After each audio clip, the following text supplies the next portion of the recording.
নিত্যানন্দ মাধব আজিৰ এই ধৰ্মসভাৰ সভাপতিবৰ্গেৰ সম্মুখে মঞ্চ উপবিষ্ট বিশিষ্ট অতিথি আৰ মোৰ সহকৰ্মী সহপ্ৰতিনিধিবৃন্দ উপস্থিত ইষ্টপ্ৰাণ দাদাসকল মাসকল ভক্তবৃন্দ ইতিমধ্যে আমাৰ ধৰ্মালোচনী সভা বহু সময় পাৰ হয়ে গেল বহু সাৰ্গৰ্ভ বক্তৃতা আমি শুনিবলৈ পালোঁ আমাৰ মাজত বিশিষ্ট অতিথি হিচাপে ডক্টৰ অশোক বৰানী দেৱ আহিছে তেখেতেও মূল্যৱান কথা বহুখিনি কৈ থৈ গৈছে মোৰ আচলতে বক্তৃতা দিয়াৰ খুব এটা ইচ্ছা নাই আজি ইমান সময় হৈ গ'ল সকলোৰে ব্যক্তিগত সীমা আছে কিন্তু আজিৰ এই বিশেষ মুহূৰ্ত এই মুহূৰ্তত সভাপতি মহোদয়ে প্ৰসাৰকে বিভিন্ন অনুৰোধ কৰাৰ কাৰণে মই আপোনালোকৰ সন্মুখত থিয় হৈছোঁ স্বৰ্ণ জয়ন্তী মহামহোৎসৱ এই সম্পৰ্কে বিভিন্ন তথ্য আপোনালোকৰ সন্মুখত দাঙি ধৰা হৈছে আজি 50 বছৰ পূৰ্ণ হ'ল আমাৰ শ্ৰীবিগ্ৰহ প্ৰতিষ্ঠা হোৱা গুৱাহাটীত বিশ্বৰ ভিতৰত প্ৰথম মন্দিৰ বিশ্বৰ ভিতৰত প্ৰথম শ্ৰীবিগ্ৰহ 50 বছৰ হৈ গ'ল এই গুৱাহাটী মন্দিৰ লৈ গুৱাহাটী প্ৰথমৰ প্ৰাণকেন্দ্ৰ হিচাপে লৈ আমাৰ প্ৰবীণ দাদাসকলে শ্ৰী শ্ৰী ঠাকুৰৰ নিৰ্দেশত এই কাম এই সময়ত যি কষ্টৰ মাধ্যমেদি সমাপন কৰি আজি তাৰ ভিত্তি স্থাপন কৰি গৈছে তাৰ ওপৰত ভিত্তি কৰি সমগ্ৰ নৰ্থ ইষ্টৰ বাহিৰতো তাৰ প্ৰভাৱ পৰিছে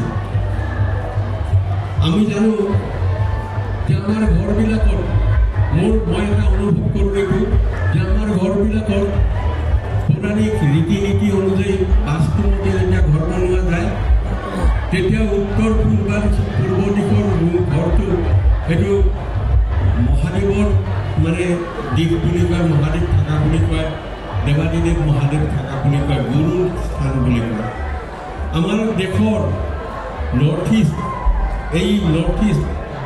নৰ্থ ইষ্টৰ প্ৰাণকেন্দ্ৰ এই গুৱাহাটী ইয়াতেই শ্ৰী শ্ৰী ঠাকুৰৰ ইচ্ছাত তেওঁৰ জীৱদশাত প্ৰথম মন্দিৰৰ কথা তেখেতে কথা কৰি কৈছিল কিবা এটা সামঞ্জস্য থকা নিচিনা লাগে মোৰ যে নৰ্থ ইষ্টৰ প্ৰথম মন্দিৰ বিশ্বৰ ভিতৰত প্ৰথম মন্দিৰ নৰ্থ ইষ্টত শ্ৰী শ্ৰী ঠাকুৰে জীৱদশাত কৰিবলৈ গৈছিল আৰু হৈছিল এই সময়ত ঠাকুৰৰ আনকি এই মন্দিৰলৈকে অহাৰো ইচ্ছা আছিল বুলি প্ৰকাশ কৰিছিল শ্ৰী শ্ৰী বৰ্মা শ্ৰী শ্ৰী বৰদাই লৈ আহিছিল ভিত্তিপ্ৰস্তৰ মন্দিৰ উদ্বোধন কৰাৰ পৰা আৰম্ভ কৰি বিগ্ৰহ প্ৰতিষ্ঠা ইত্যাদিবিলাকতো গুৰু পৰিয়ালৰ আগমন ঘটিছিল পৰম পূজ্যপদ দাদাৰ কাহিনী যিখিনি শুনিছিলোঁ আমি যে পৰম পূজ্যপদ দাদাই কপালৰ ঘাম মাটিত পেলাই নিজে ট্ৰাক চলাই মাটি কঢ়িয়াই সেই এই মন্দিৰৰ নিৰ্মাণ কাৰ্যত নিজে ভাগ লৈছিল আজি তেওঁৰ উত্তৰসূৰী হিচাপে আচাৰ্যদেৱ আমাৰ ইয়াত আজি এই ফিল্ডত উপস্থিত আছে তেওঁৰ ভাতৃবৰ্গ মাতৃ তেওঁলোকক লৈ তেওঁ আহিছে আমাক আশীৰ্বাদ কৰিছিল আৰু আমাক তেওঁ সহযোগী থাকি তেওঁ প্ৰেৰণা দিছে ইয়াত আছে আপোনালোকে দৰ্শন পাইছে বা বহুতেই দৰ্শন পাব তেখেত থাকিব আজি তেখেত আজি সন্ধিয়া ইয়াৰ পৰা ঘূৰি যাব আচাৰ্যদেৱ যাই হোক আমাৰ এই যে মন্দিৰবিলাক আমি কৰিছোঁ এই মন্দিৰবিলাকৰ মাধ্যমেদি শ্ৰী শ্ৰী ঠাকুৰৰ ভাৱ আদৰ্শৰ এক বিৰাট প্ৰভাৱ ঘটিছে মানুহ তৈয়াৰ কৰাৰ কাৰণে এই মন্দিৰবিলাক কৰিছে আমি মোৰ এবাৰ মনত পৰে পুৰী ঠাকুৰবাৰীত বহি থাকোঁতে বৰ্তমান আচাৰ্যদেৱৰ পিতৃদেৱতা পৰম পূজ্যপাদ শ্ৰী শ্ৰী দাদা তেওঁৰ ওচৰত বহি থাকোঁতে আমি দুজন মানুহ বহি আছিলোঁ এজন কলিকতাৰ দাদা আৰু মই তো আমাক কৈছিল যে আমরা যে মন্দির করি ঠাকুরের জন্য, আমরা কি সত্যিকারে ঠাকুরের জন্য মন্দির করতে লাগে? যিনি দিন দুনিয়ার মালিক, যে বিশ্ব ব্রহ্মাণ্ডর মালিক, যার ইচ্ছায় এই শত কোটি কোটি বিশ্ব ব্রহ্মাণ্ড সৃষ্টি হতে চলেছে প্রতি মুহূর্তে, তার জন্য কি আমাদের মন্দির করতে লাগে? আমরা যে সূর্যমণ্ডলে থাকি, যে সৌরজগতে থাকি, এই সৌরজগতে আমাদের একটা হাতিপতি আছে। এই হাতিপতিতে একটা ছোট হাতিপতি, এর উপরে সুপার গ্যালাক্সি, মেটা গ্যালাক্সি অনেক আছে। আর প্রতিদিনে এগুলো হতে চলেছে। তার জন্য কি মন্দির করে দিতে লাগে? না, তার জন্য মন্দির করে দিতে লাগে না। আমরা মন্দির করি আমাদের জন্য, আমরা যেন তার হয়ে উঠতে পারি, আমরা যেন তার হয়ে উঠতে পারি। এই জন্য আমাদের মন্দির করতে লাগে। আর এই মন্দির শ্রী শ্রী ঠাকুরের জীবন রক্ষার এই মন্দির হয়েছিলেন আজ 50 বছর বিগ্রহ প্রতিষ্ঠার দিবস উপলক্ষে। এই মুহূর্ত এই কথা বড় মনত পড়েছে। আমি বহু কথা শুনিছিল, বহু অলৌকিক কথা শুনিছিল। শ্রী শ্রী ঠাকুর বহু ধরনের ঠাকুরের এটা বুকুর নোম দিছিল এই মন্দিৰত ৰাখিবৰ কাৰণে। সেইটো কথা বহুতেই জানে আৰু বৰ সযতনে ইয়াত ৰখা হৈছে। পুৰুষোত্তমৰ এডাল নোমৰ শক্তি, কৌটি কৌটি সূৰ্যৰ শক্তি, এইটো কথা সকলোৱে যেন মনত ৰাখে। এই মন্দিৰত ঠাকুৰ জাগ্ৰত চিৰদিন। ঠাকুর আমার ভিতরতে জাগ্রত হয়ে উঠিব লাগে। আমার আচার আচরণের মধ্য দিয়ে যেন ঠাকুর আমাদের মধ্যে প্রকাশ লাভ করে। আমরা সবসময় চেষ্টা করতে লাগবে মানুষের জীবন এবং বৃদ্ধির যে অভিযান শ্রী শ্রী ঠাকুর শুরু করেছেন, তাকে আমরা বাস্তবভাবে আমাদের ব্যক্তিত্বের মাধ্যমে মানুষের কাছে নিয়ে যেতে হবে। আমরা আচরণ করে যেন মানুষের মধ্যে নিয়ে যেতে পারি আমাদের ব্যক্তিত্বের মাধ্যমে। আজকে সারা বিশ্বে সৎসঙ্গের এক বিরাট প্রভাব পড়ছে। ঠাকুর ইচ্ছা করেছিলেন, ঠাকুর বলেছিলেন এই বিশ্বে আসে যত নগরাদি গ্রাম সর্বত্র প্রসার হবে এই সত্যনাম। ঠাকুরকে একবার প্রশ্ন করা হয়েছিল, আগে এটা কি করে সম্ভব হবে? ঠাকুর বলেছিলেন যে যা বলে ফেললাম তা হবেই, স্বয়ং আমিও যদি বলি এটা মিথ্যা, মানুষ মানবে না। স্বয়ং আমিও যদি বলি এটা মিথ্যা, মানুষ মানবে না। এনেকুৱা কথা আমি শুনিছিল। তো ঠাকুৰেৰ যে ভাব আদৰ্শ, ঠাকুৰেৰ দিগল সমগ্ৰ বিশ্বৰ বুকুলৈ কঢ়িয়াই লৈ যোৱা দায়িত্বটো আমাৰ প্ৰতি প্ৰত্যেকৰ, আমাৰ প্ৰতি ঘৰে ঘৰে ঠাকুৰেৰ ভাব আদৰ্শ যাতে বাস্তবভাৱে পৰিপালিত হয় আৰু আমি যাতে ওচৰ চুবুৰীয়াক লৈ পেলাই সপৰিপাৰ্শ্বিক জীৱনৰ বৃদ্ধিৰ পথত আগবাঢ়িব পাৰোঁ, তাৰ কাৰণে আমাৰ সচেষ্ট হোৱাৰ দৰকাৰ। এতিয়া বৰ্তমান সৎসংগত বৰ্তমান আচাৰ্যদেৱ আৰু তেখেতৰ ভাতৃবৃন্দ, তেখেতৰ জ্যেষ্ঠ আত্মজ পূজনীয় অভিন দাদা, বিশেষকৈ তেখেতে যে আমাৰ ভিতৰত এটা ডাঙৰ প্ৰগ্ৰাম আনি দিছে, সেইটো হ'ল দীক্ষাপত্ৰৰ কৰ্ম। এই দীক্ষাপত্ৰৰ কৰ্ম আমাৰ প্ৰত্যেকৰে নলেজত থকা দৰকাৰ।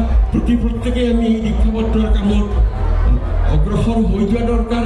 আমাৰ মাজত বহু মানুহ আহি হেৰাই গৈছে, আমাৰ পৰা হেৰাই গৈছে নানা কাৰণত।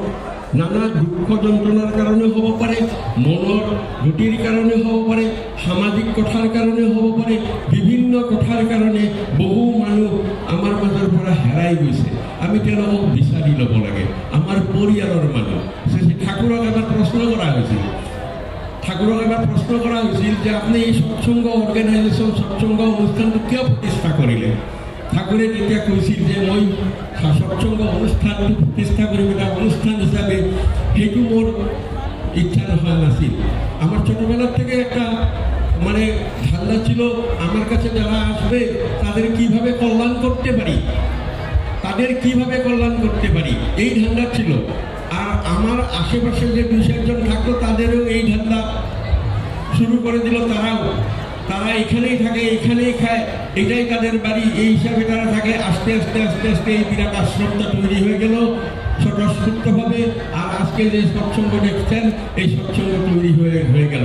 সৎসঙ্গ একটা বিরাট ভাগবত পরিবার, ডিভাইন ফ্যামিলি। তো আমাদের পরিবারে যদি কিছু লোক কোথাও চলে গেছে, নাই হয়ে গেছে বা হারিয়ে গেছে, তাহলে কি আমাদের দুঃখ লাগে না? আমাদের যন্ত্রণা হয় না ভিতরে যে আমাদের পরিবারের লোক কোথাও হারিয়ে গেছে? তাদেরকে খুঁজে বার করে আনার পবিত্র কর্তব্য আমাদের, পবিত্র দায়িত্ব আমাদের। তাদেরকে সেবা দেওয়া, শুশ্রূষা করা, সব কিছু তাদেরকে উদ্বোধনের দিকে এগিয়ে দেওয়া, ডিপি ওয়ার্কস তাই আমাদের সবারই করতে হয়।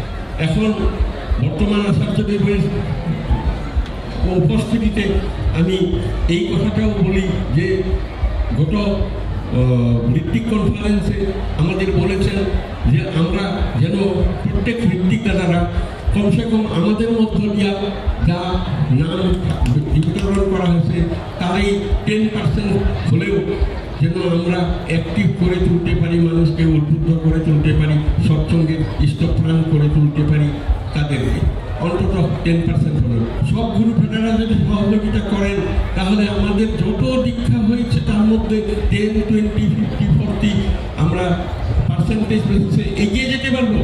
আমাদের লক্ষ্য টোটাল 100% আমাদের লক্ষ্য।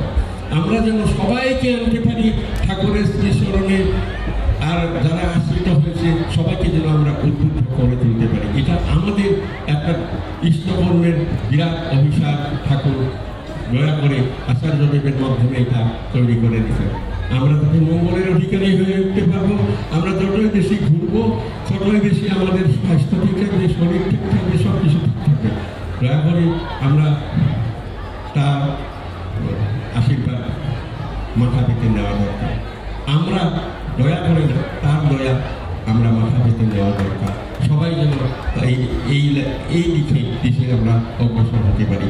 আপনারা সবাই শুভ কল্যাণে নিযুক্ত থাকেন, কল্যাণের কর্মে নিযুক্ত থাকেন, শুভতে উদ্দীপিত হয়ে ওঠেন। জয় গুরু।